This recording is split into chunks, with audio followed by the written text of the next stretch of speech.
Hello, fellow translators. So, translation tests. These are a topic that I received quite a few questions about, and I've talked about these in the past, various places here and there, but I still get asked a lot about translation tests. I get asked, how should I deal with them? Are they legitimate? Is the client just trying to get a free translation out of me? If I take a translation test, does that mean that I have the job? Should the translation test be free? Should it be paid? How long should it be? Etc., etc., etc. So, if you have any questions about translation tests, by the end of this video, you'll know everything there is to know about these translation tests, or at least how to handle them when you receive a request for a translation test by a prospective client. So let's get started.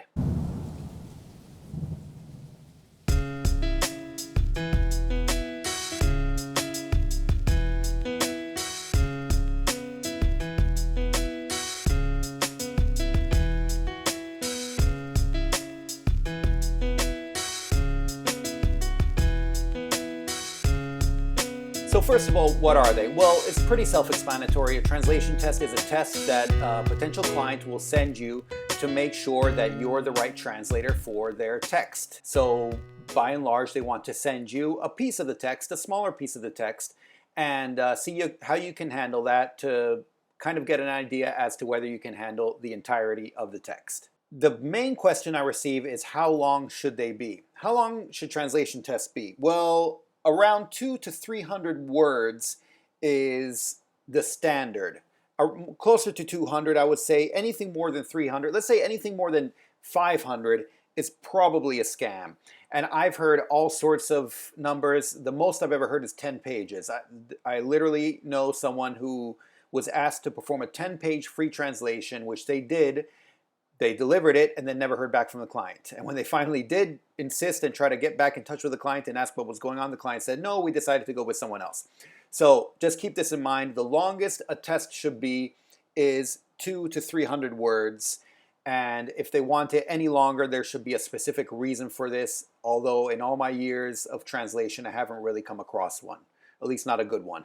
Now, every now and then, they might just send you a couple pages of text. And what you can write back is say, thank you very much. I'll be happy to translate the first 2 to 3 paragraphs or whatever it might be. So you can get an idea as to my expertise, as to my level, etc., etc.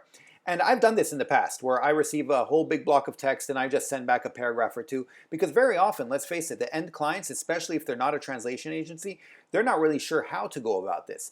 So they might just send you a bunch of stuff and they're not sure if you should translate the whole thing or not. And so you kind of have to educate them and say, okay, I'll translate the first 300 words or the first page or the first few paragraphs. And that way, that should give you an idea. However, you should try to skip them. And this, in fact, should be your first priority. It should be your first instinct.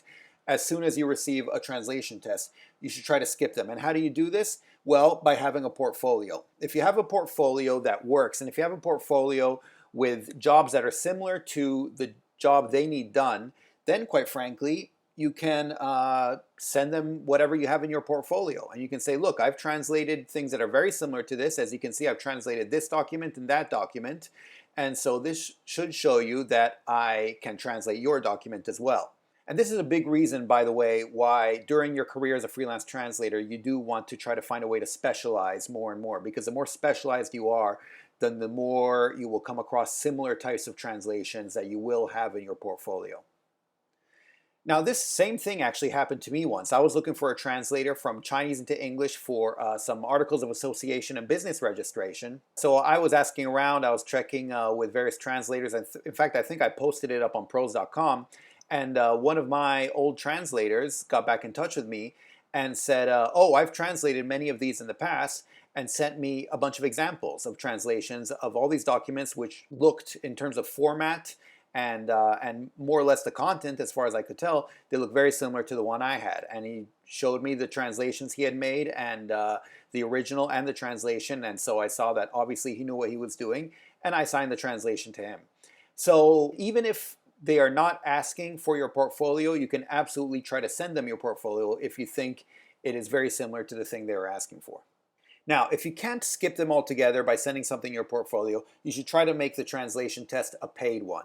What does this mean? If they don't specify that it should be paid or free, then you take the initiative and you can say something like, I'll be very happy to perform your translation. This is my rate, or this is my minimum charge, which I will charge for this translation test. And you can add something like, I will deduct this from the final translation cost if and when you hire me. And that way, if they do like your translation and if they're serious about it and they decide to go with you, it won't cost them any more because you will deduct whatever you charged for that translation test from the final translation job. That way you can try to at least get paid for the translation test because, quite frankly, if you have to do work, you want to get paid for it, even if it's for a test, because otherwise you might end up taking many, many tests for many, many companies and never get paid for them. However, if you cannot get paid and if they insist on a free translation test and for whatever reason you need to take this translation test and you don't have it on your portfolio, etc., then one thing you should absolutely do is confirm the price ahead of time. Unfortunately, this is a trick a lot of agencies will do. You will say what your price per word is. They'll send you a translation test. You'll perform the translation test for free. And then they'll tell you, well, we're very happy with your translation test. Good job. And we're ready to hire you. However, do you think you could lower your rates a bit because your rates are a bit high? Unfortunately, this is a dirty game. They should not be doing this. They know what your rates are before they send you the translation test. So you should ask them to confirm your rates ahead of time. And you can always write something. You can say, I'll be happy to perform your translation test. If you can confirm my price per word, I'll be happy to carry out this test. Something along those lines. And that way, all they have to do is say, yes, we're happy with your price, and please go ahead with the test. Something like that. And that way, you know, you won't be stuck playing their games because they're counting on the fact that once you perform the test, then you already have done some work for them, and so you want to get paid, so you'll be okay with a lower price. And unfortunately, it's a game they like to play, and I don't like it at all. So this is pretty much it, and these are the steps you should take whenever you receive a translation test request.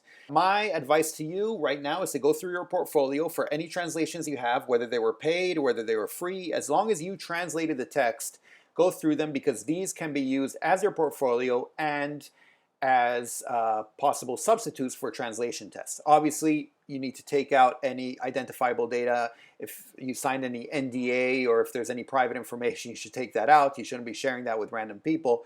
But you should have something to show that you know what you're doing and you can perform the translation test.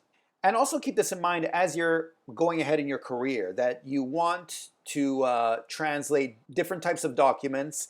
And as you translate different types of documents, you want to keep a copy of them handy in case you can use them in the future for a portfolio or as a substitute for your translation test. So anyway, that's pretty much it. If you have any other questions, feel free to let me know. But I think I covered the main parts, the basics here in terms of translation tests. And hopefully you can find this useful because these are the steps that I follow and that I always recommend people follow whenever they receive a request for a translation test.